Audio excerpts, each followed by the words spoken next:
3 individuals are now dead after consuming what was supposed to be a delicious lunch at an ex-in-law's home. Welcome back, everyone. If you are not subscribed to the channel, please subscribe today. Today's case takes place in Australia in the town of Leongatha, Victoria.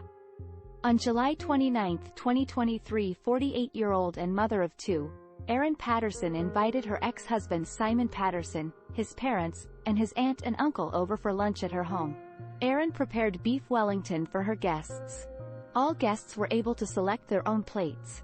Unfortunately, within a few days after consuming the meal, 3 of the guests fell ill and passed away. Amongst the deceased was Simon's mother and father, and his aunt. His uncle was the only one to survive and was said to be critically ill. The meal was said to have contained a deadly mushroom. It's called the death cap mushroom that is very potent and poisonous. According to research on the poisonous mushroom, after consumption it gets into the bloodstream, travels to the liver and can ultimately lead to severe liver damage and even death. Erin told police that the meal contained button mushrooms from a local supermarket and dried mushrooms from an Asian grocery store. Erin stated that she also consumed the meal and felt sick, and had to go to the hospital. Her children ate leftovers from the same meal the next day, and since they didn't like mushrooms, she removed them for their portions. Both children fortunately did not get sick.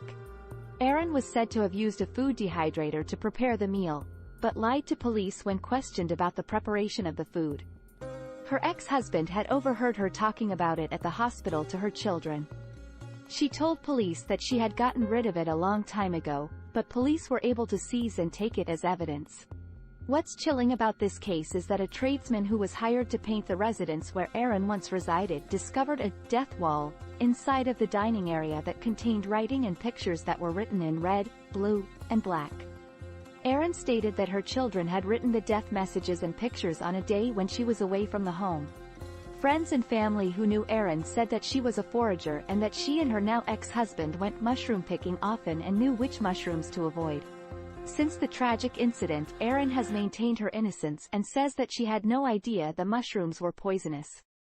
It has also been revealed that Erin may have been trying to win her ex-husband Simon back by inviting him and his family over to her home for lunch.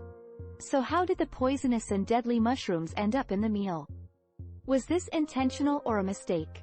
What do you all think about the death wall discovered in Erin's last residence? Let me know what you think in the comments.